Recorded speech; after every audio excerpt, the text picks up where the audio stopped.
have. When America was founded, it was founded upon prayer. All you have to do is walk into the rotunda of the Capitol, turn face the door, and there you see that first painting.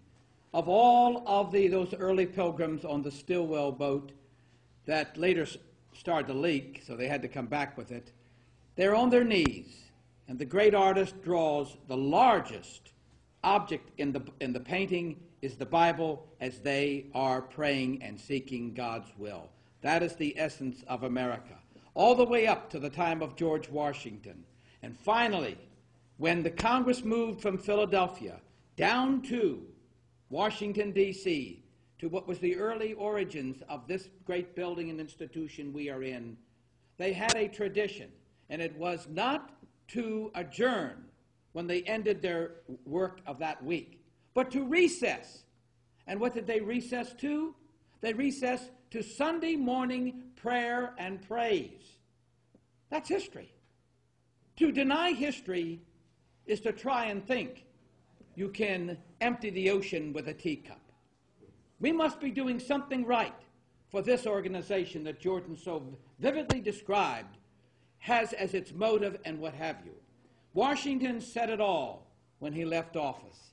He said, of all the dispositions and habits, and there are many of them, that lead to political prosperity, and we all want political prosperity, of all the dispositions and habits that lead to political prosperity, there's two indispensable supports. What are they? Religion and morality. And God save America through our prayers. Thank you. Thank you, Luke. And from Faith in Action, Rob Shank. Rob.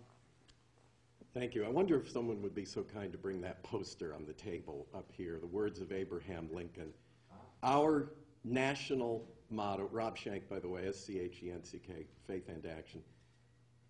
Our national motto is, in God we trust.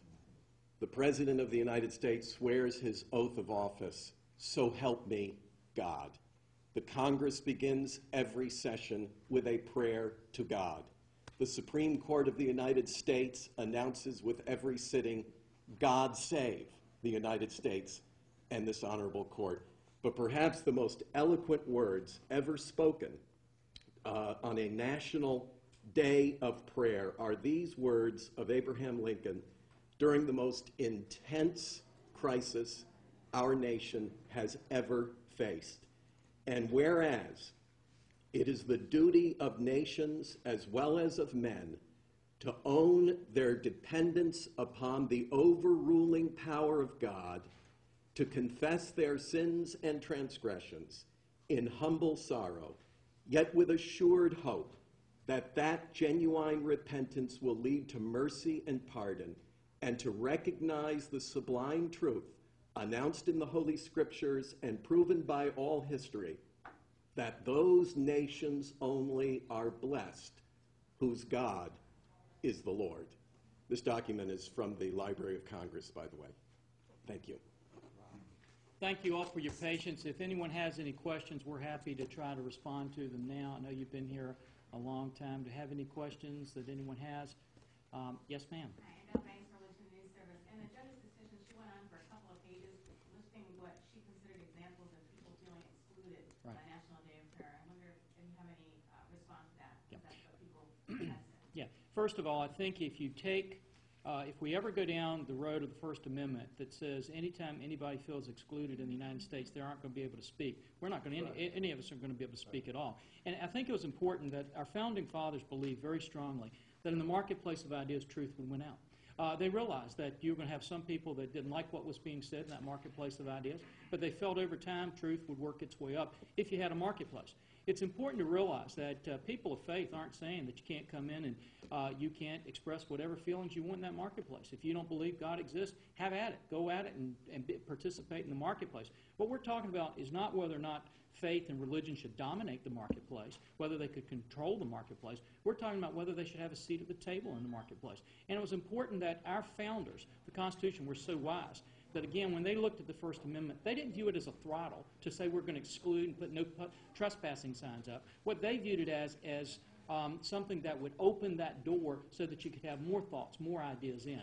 And what this opinion basically does, is to say when it comes to any action of government, you're going to have these no trespassing signs to the marketplace of ideas. With government reaching out into more and more parts of our lives and parts of our business, you're going to see more and more of those signs going up. I think it's dangerous for the country to say that we're not going to have those ideas just having a seat at the table. Anybody else? Question? Yeah, Yes, sir. appeals will go to the Seventh Circuit. Is there anything in that particular court of appeals that leads you to have hope that the decision will be overturned? I've got a lot of hope. I think I see the hope in these members that were here, these groups that were here, the American people. You go look in their eyes, you go talk to them and ask them whether they want to reaffirm our national motto, "In God We Trust," and I think overwhelmingly they're going to cry out, "Yes, we do." And so I have that hope, and I think if the Seventh Circuit decides that they want to uphold this decision, we're going to move it up to the Supreme Court. And I'm not downtrodden by this decision. I'm encouraged by it because I see the response we're going to have from millions of Americans across the country who say this judge is just wrong and this decision can't stand. Yes, sir. One of the scheduled people to speak at the day of prayer is Franklin Graham of the Pentagon. There's been some controversy over his remarks for Islam. Do you think he should be allowed to speak at the Pentagon? And if he's not allowed to speak, how would that make What are they afraid that Franklin Graham's going to say? I think, again, we're getting to the part in the country where what I want to do is try to exclude everybody from speaking if I disagree with what they're going to say or if I'm offended by what they're going to say. I can assure you of this. If we're going to apply that rule, we're going to have a lot of people who are not allowed to speak on the floor of the House of Representatives because I'm offended by what they say. But we don't want that. We want a marketplace of ideas. And I think to start saying that we're going to exclude people like Franklin Graham is taking us down the wrong road. But I'm going to leave that up to them to decide, but I hope they don't do that. Anybody else? Yes, sir. So the official reaction to this is a House resolution? Oh, no, we'll have a number of different things. But today, what I wanted to do is hear the voices of people who are crying out and saying this is wrong. And remember, these folks here, it's not just them. It's millions of people that they represent and groups they represent around America, all of whom would like to come in here today and be saying the exact same thing. They just can't logistically do that. I think the first thing that we want to do after that, though, is to make sure that we're going to pass a resolution, we hope, where the House of Representatives speaks with a voice and says that we don't think that this is unconstitutional. Third thing is we want to make sure that we're encouraging the President to appeal this decision, which I'm hopeful that he will. I'm going to give him the benefit of the doubt that he's going to do that because it's my understanding he's going forward with the proclamation anyway, which I applaud him for doing. But then the other thing, as I mentioned earlier, I don't think we can stay in this strategy anymore of just sitting back defensively and waiting until they pick their judges and pick their forms. I think we've got to carry this debate and this message around the country because in the marketplace of ideas, truth will win out, and I believe what we're talking about is true.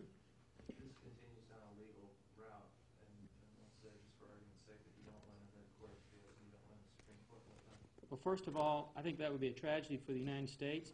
Secondly, I can't envision that happening because I don't want a lot of our founders turning over in their graves. And I think that's exactly what would happen. I think if you walk through the halls of this Congress, I think you can see the words on the walls. I think you can see the statutes. We can't bring them to life, but we can bring back to life the words. If you ask us today, why are members of Congress coming in here talking about faith and religion?